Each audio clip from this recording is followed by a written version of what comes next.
Hey guys, so welcome to my basic Intarsia tutorial. I just wanted to go over a few things. If you are joining me here for this lesson and you're using my graph pattern, I don't ever count my border or foundation loops with my graph. So in this case, we're making a swatch, but if you are making a graphic blanket, for example, I always start my border, as you see here, as you do for most chunky blankets, and then I pull up my foundation loops.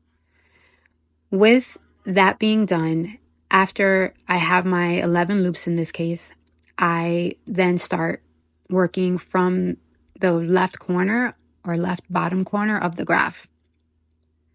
Also, just keep in mind, if you'd like to do a border around your blanket, or in this case, the swatch like I'm doing here, you want to add an additional loop on either side.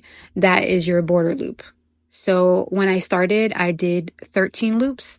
2 of those loops being the border. And that way you can keep the same count. So our graph has 11 loops across, and you want to keep that count throughout the swatch.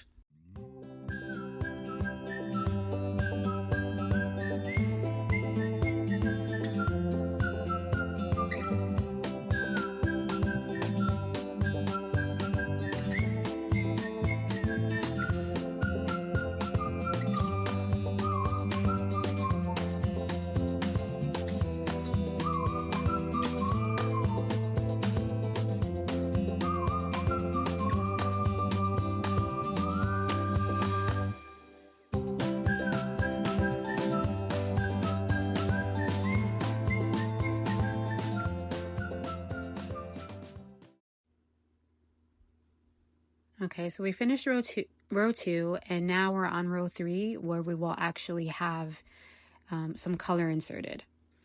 So we are going to do 5 loops across, and then we're going to add in a color for the next loop. So I'm bringing in my orange, and this is where you see an arrow on the graph. That's where you add a lead of a new color. So here we are with our orange. In order to add it in, you want to place the tail between the 2 loops, then take your old color, which is the yellow, and go over the new color, which is the orange. See, I'm going over. And then I kind of wrap it around this way to hold it and keep it tight, and then you just knit. And the reason I wrap it around and pull tight is because I want to minimize the slack in between our loops, just like when you're knitting in general. You don't like big gaps between your loops.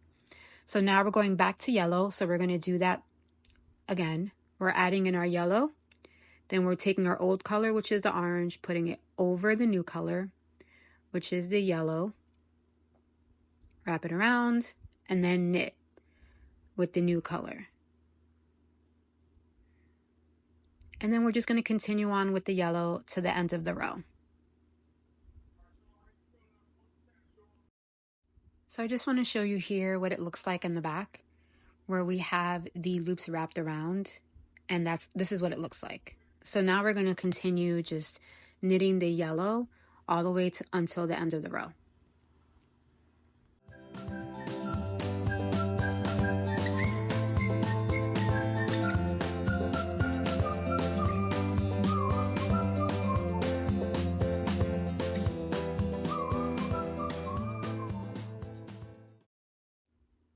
Okay, so we're going to change colors again. So again, we're taking the old color and putting it over the new color that we want to knit with, the yellow over the orange, and then we will knit our orange. And then we'll do the same thing again, old over new, so orange over yellow, and then knit our yellow. And I will continue knitting the yellow until the end of the row. I'm going to show you the color change a couple more times. So just stay tuned until we get to the next row.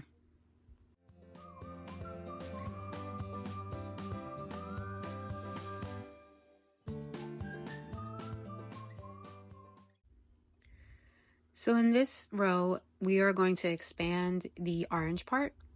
So we are going to start knitting with the orange a stitch before. So we are going to do the same thing where the yellow goes over the orange, but we're going to do that closer here until where we ended the yellow so that we can knit that extra orange loop. And then we will knit 3 of the orange. Just like that. And then we will continue on with the yellow. So orange goes over the yellow, and then we just start knitting with the yellow.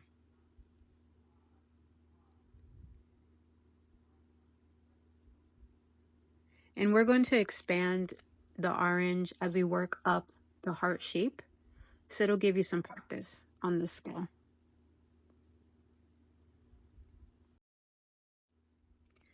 So I just want to explain one of the rules of Intarsia that you want to keep in mind when you're expanding and changing your colors. So when you're moving from the color, you can bring the color up 1 and 1 to each side. So I can go diagonally to the right or the left 1 stitch. But if I need to go further than that, then I'd have to cut and insert a new lead. So in this case, the way the heart is designed, you're not going to have to cut and add new leads here because we're only going to be expanding 1 stitch to the right and left.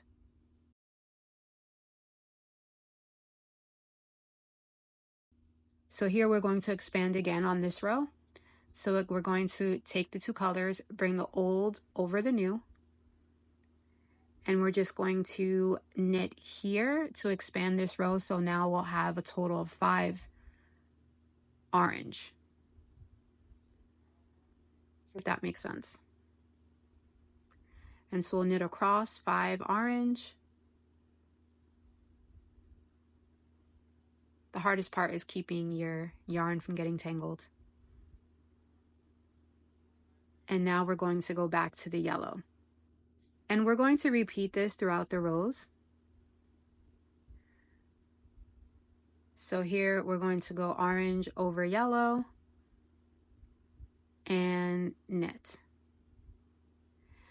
And throughout the pattern, we're going to keep expanding, making the shape of the heart.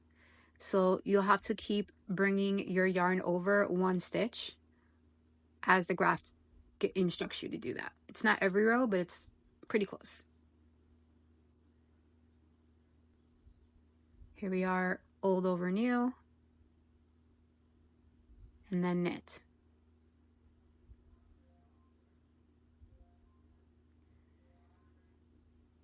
So the rest of the rows, we're going to be doing the same things I just showed you. And you can just follow along with the pattern and the video. And then I will come back in and give more instruction when we have to add new leads towards the top of our heart.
So we're almost at the top of the heart, and so we're going to be adding in new leads to create that heart shape.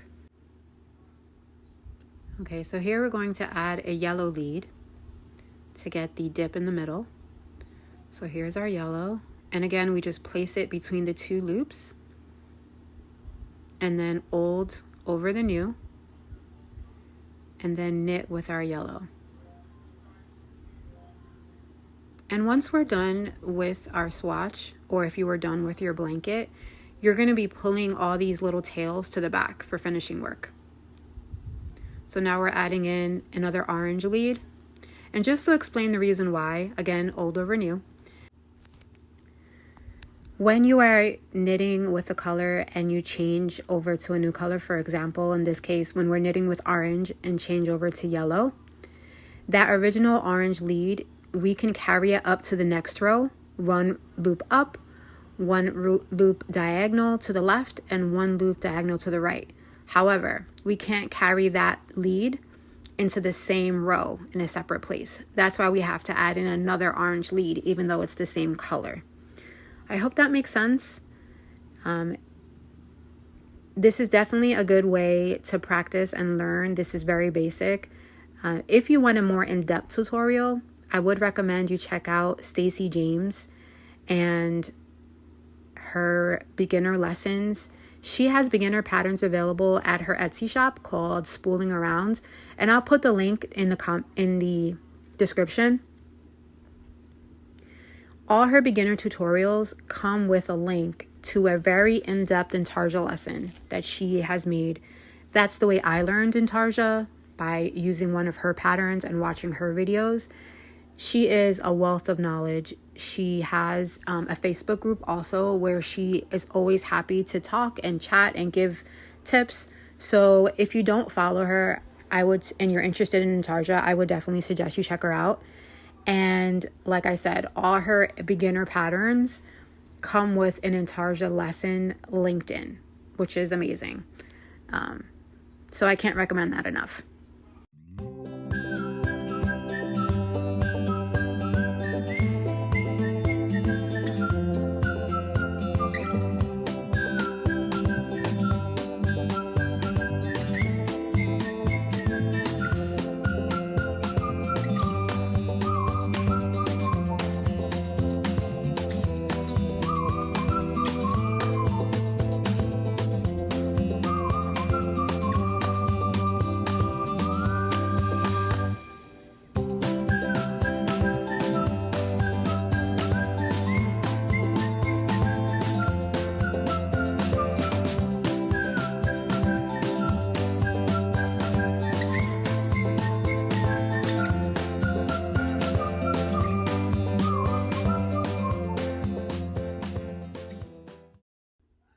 We're coming close to the end of our heart. This is our last row where we have to change colors. And I don't know if you've noticed, but using Intarsia, your patterns do work up a little quicker because you're not stopping to cut the yarn and attach a new color. There is finishing work that I will not be going into too much detail in this video. I'll link a video in the description to an explanation video by Stacey James that's available on YouTube.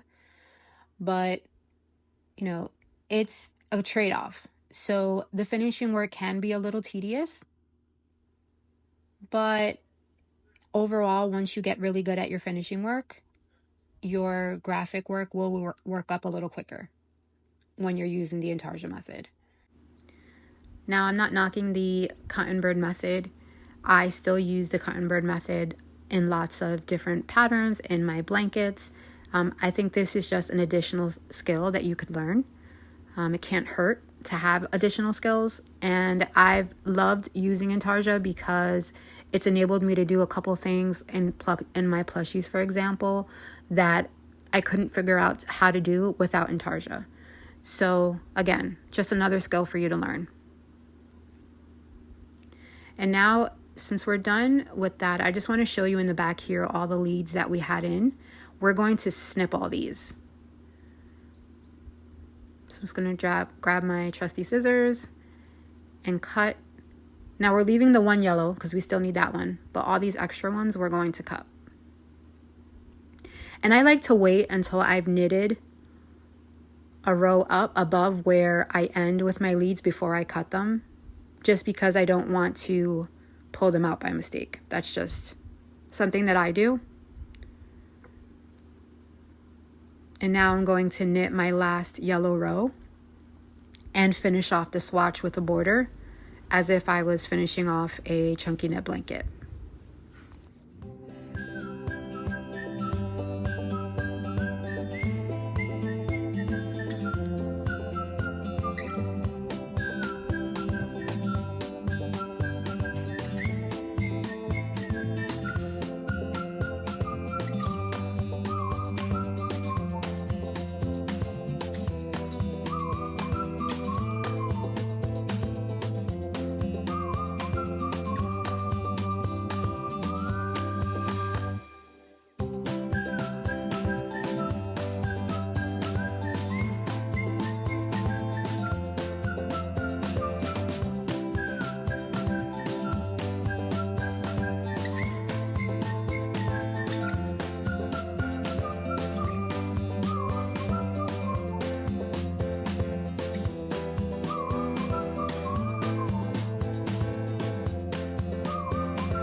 So I just want to show you a little bit of what to do after you're done with your blanket, or in this case, the swatch. You're going to take the tails that are on the front of your blanket and bring them to the back. And you kind of want to put them in following the stitches the way they would fall naturally. So I just like to stick this tail in through the back and then pull it through. And I'm going to do the same with the orange. Just bring it to the back. And you can use them if you have any gaps that are made from starting a new lead. You can use this when you're pulling it through to close those gaps. Now we turn it over, and this is what it looks like when all the tails are in the back. So it looks a little different than when you cut and burn. So typically what you do is you weave all these ends together like this. And then I just put a couple stitches on the ends using upholstery thread to just secure them in place. Again, I'm going to link the video from Stacey James on finishing work, and she gives a more detailed lesson. So I'm just showing you all the ends and how I weave them through. And I do plan on doing another video on finishing work, and that'll be coming up soon, so you can stay tuned for that and subscribe if you'd like to notice when my videos come out. And that's it. This is the last end. So I hope you enjoyed this video, and I hope you learned a new skill. And if you like this type of content, please like and subscribe, and I'll be releasing more lessons soon. Thanks. Bye.